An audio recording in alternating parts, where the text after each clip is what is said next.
भजन किया तो जाना, भजन नहीं करोगे तो कैसे जा पाओगे? गुरु के वचनों पर सवार होकर तो जाया जाता है।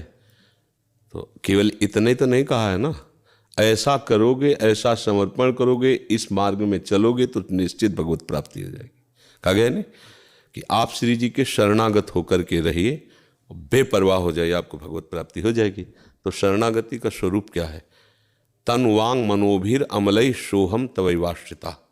शरीर से, मन से, वाणी से अमलई, मल रहित। मल क्या है? वासना, कामना, गंदी बातें, गंदी क्रियाएं, गंदा खान पान, गंदी चेष्टा।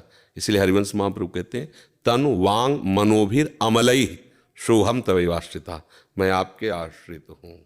तो अब हमारी शरणागति यहाँ से शुरू होती है, वाणी से। हे प्रियालाल, हम आपके हैं। अब इस शरणागति को तन में उतारना है, क्रिया से।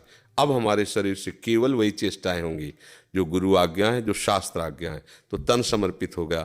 अब मन से हम वही चिंतन करेंगे जो आज्ञा है। विपरीत चिंतन का त्याग, प्रतिकूलस्य वर्जनम। न शरीर से प्रतिकूल चेष्टा होगी, न मन से प्रतिकूल चिंतन होगा। और मैं तन मन वचन से आश्रित हो गया तो जो मल था वो गया, और जब मल गया तो निर्मल हो गए।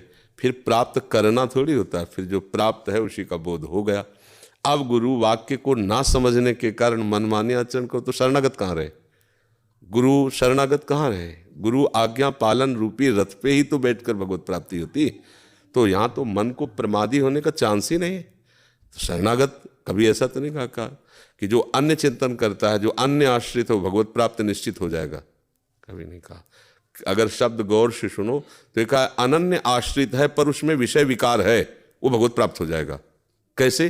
क्योंकि वो अन्य का आश्रय नहीं लिए, अनन्य आश्रित है। तो अब जब वो गलत करेगा तो जलेगा, ऐसी ताप आएगी कि उसे उससे बड़ा दुख नहीं होगा। लगेगा धिक्कार है हमारे जीवन को, साधु वेश है, रोज सत्संग सुनता हूं, भगवत आश्रित, तो फिर भी ये गंदा चिंतन, ये गंदी बात। जब वो अंतर से दुखी होगा तो उसको नाश करने का उपाय उसको मिल जाएगा, वहीं वो उसको नष्ट करके निर्मल हो जाएगा। उसको छोड़ कौन नहीं पाता? जो उसमें सुख बुद्धि होती है। हम उस बात को बहुत सेफ्टी से सुखमय मानकर छुपा के रखते हैं। सब कर रहे हैं पर हमें बुरा नहीं लग रहा। बुरी आदत, बुरी बातें, बुरा चिंतन अच्छा लग रहा है, कभी वो निकल नहीं पाएगा। शरणागत हो, भजन मार्ग में चल रहे हो, गंदी बात है आपके हृदय में तो आपको अशयनी हो जाएगी। ऐसा कुछ नहीं, पहले ये हटे, आपको दृढ़ भाव आने लगेगा। कुछ नहीं है, भगवत प्राप्ति हो या नो, पहले ये दुष्ट हटे, ये हमें रोज जलाता है, रोज हमारे अंदर ऐसी बात आती, वो हट जाएगा। जब आप अंदर से दुखी होगे, अंदर से पश्चाताप करोगे, तो वो आपके बल से ही बलवान है। आपको मार्ग दिखाई देगा कि ये मार्ग है, इसमें विकारों का प्रवेश नहीं होगा, अंदर ही मार्ग मिल जाता है, साधक बच जाता है। तो अब जैसे कह दिया गया आप नाम लेना शुरू करो, निश्चित आपको भगवत प्राप्ति हो जाएगी। तो नाम लेने से भगवत प्राप्ति तक क्या यात्रा है? रोज सत्संग होता है, नहीं होता? तो वो सब हमारे जीवन में आ जाएगा। आप वृंदावन वास करो, आपको भगवत प्राप्ति होगी। तो वृंदावन वास और भगवत प्राप्ति के बीच में जितनी रास्ताएं, वो सब सत्संग वृंदावन दिलाएगा, और उसको आचरण में धारण करो, आप वृंदावन से भगवत प्राप्त हो जाओ।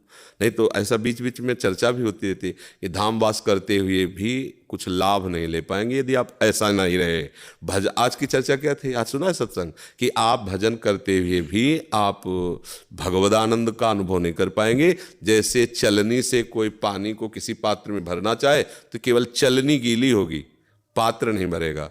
क्यों? चलनी से आप पानी भरना चाहते हो। ऐसे विषय भोग और भजन तो आपको केवल अहंकार होगा कि मैं भजनानंदी हूँ, मैं महात्मा हूँ, त्यागी हूँ। वस्तुतः आपके पास कोई भी आध्यात्मिक ऊर्जा शक्ति नहीं रहेगी, क्योंकि चलनी की तरह आपका मन है, विषय वासनाओं में ऊर्जा शक्ति बह जाएगी। समझ रहे ना? प्रमाद की तो कोई गुंजाइश ही नहीं है।